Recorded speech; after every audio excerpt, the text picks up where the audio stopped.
কেমন আছো? আশা করি ভালো আছো। তো আমি দেখে নাও কেমন প্যাক হয়ে গেছি, ঠান্ডাতে বাইরে গেছি। তো আজকে খুব মেঘ মেঘ করে রেখেছে, তাই জন্যে।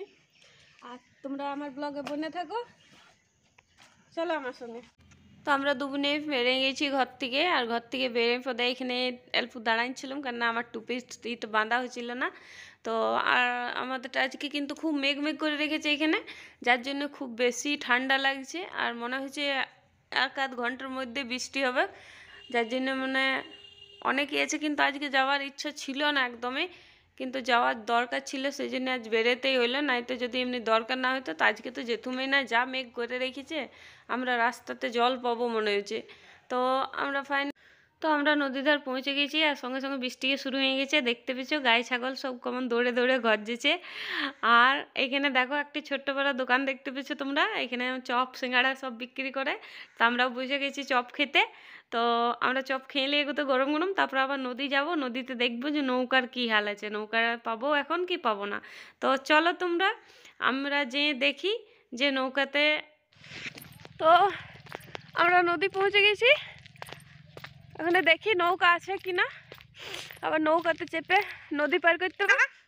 তো দেখো এখানে অনেক বৃষ্টি শুরু হয়ে গেছে কিন্তু, আর নৌকা এখন বলছে অল্প পরে যাব, তার জন্য আমরা বসে বসে খালি করছি। আর এই আমার গাড়িটার চাবিটা একবার করে কী যে হয়ে যায়, ফেঁসে যায়, খুলতেই খুঁজে না, গাড়িটা খুব অসুবিধা করে। তো ফাইনালি নৌকা রেডি হয়ে গেছে, বলছে চলো চলো চাপাও। তা আমরা চেপে গেলাম নৌকাতে। তো আমরা চলে এলাম বাজারে এসে পদে আবার চলো বাজারে আমাদের জিনিস লেবার আছে, তো চলো তোমরা বনে থাকো। আর এখানে চলে এলাম ব্যাগ দোকানে আমরা ব্যাগ দেখছি, স্কুল ব্যাগ লেবার ছিল, তার জন্য আমরা ব্যাগ দেখছি। আর এই সবুজ কালার ব্যাগটা যে ছিল, এটা আমাকে খুব ভালো লেগেছিল কালারটা। তো দিদি বললো না সবুজ টুলে কালোটা লে, তো বললো ঠিক আছে কালোটাই লিছি। তো এই কালো ব্যাগটা আমরা নিলাম। আর একটি কাপড় রাখারও ব্যাগ নিলাম, দুটো ব্যাগ নিলাম। তো চলো আবার স্কুল নিয়ে চলো। তো এই আমাদের মেয়ের স্কুল চলে এলাম। আর এটা কস্তুরবা গান্ধী বেটে, তো আমাদের কস্তুরবাতেই থাকে মেয়েটা। তো এখানে গেট খুললো না, যার জন্য আমাদেরকে এই জানলা বাগেই দেখা করতে হয়েছে।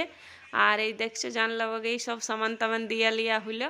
কথাবার্তা যা বলবো 10-5 মিনিট থেকে কথা বললাম, আধ ঘন্টা পর মিনিমাম এখানে দাঁড়ায় গল্প করলাম। কেন আর দাঁড়ায় কতক্ষণেই গল্প করবে। তো ছেলেটাকে সব একটি করে জিনিসগুলো দেখো কেমনভাবে পার করছি জানলা বাগে। কোনো উপায় নেই, কেননা গেট কোনো মতেই খুলবে না। 15 তারিখে যদি যেতাম তাইলে গেট খুলতো, তাইলে আমরা ভিতরে যেয়ে বসে গল্প করতে পেতাম। কিন্তু আমরা তো 15 তারিখে গেলাম না, আমাদের জিনিস দেওয়ার ছিল, আর ছেলেটার পরীক্ষা আছে, যার জন্য অনেক জিনিস সব থেকে জরুরি ওর প্র্যাকটিক্যাল খাতাগুলো রয়ে গেছিলো ঘরে, সেইগুলোই দিতে যেতে হলো। আর এই টিফিনটাও খুবই ভালো লেগেছে, ও ছেলের তো লাগতে পারে, আমারও অত ভালো লেগেছিলো যে মনে হয়েছিল যে আমিও আবার ছোটো ছেলে হয়ে যেতাম, তাইলে আমি এই টিফিনটা নিয়ে যেতে পেতাম স্কুল। তো চলো কোনো ব্যাপার নাই, আমি না তো আমার ছেলে সহি, কোনো ব্যাপার নেই। আর দেখো ওই জিনিসগুলো একটু একটু করে ভরছে আর দেখাচ্ছে আমাদেরকে, যে দেখো আমরাই নিয়ে গেছি, আবার আমাদেরকেই দেখাচ্ছে যে কেমন লাগলো। তো আমরা ফাইনালি আবার ঘুরে চলে এসেছি। আর এবার আমরা চলো ঘর যাব।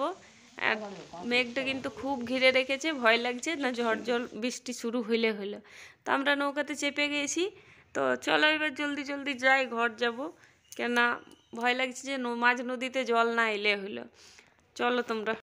তো আমরা ঘুরে ঘর চলে এসেছি, আর খুব জোর ঠান্ডা লেগে গিয়েছিলো, যার জন্য আমি একদম এসে পদে চেঞ্জ করে আর বিছানাতে ঢুকে গেছি।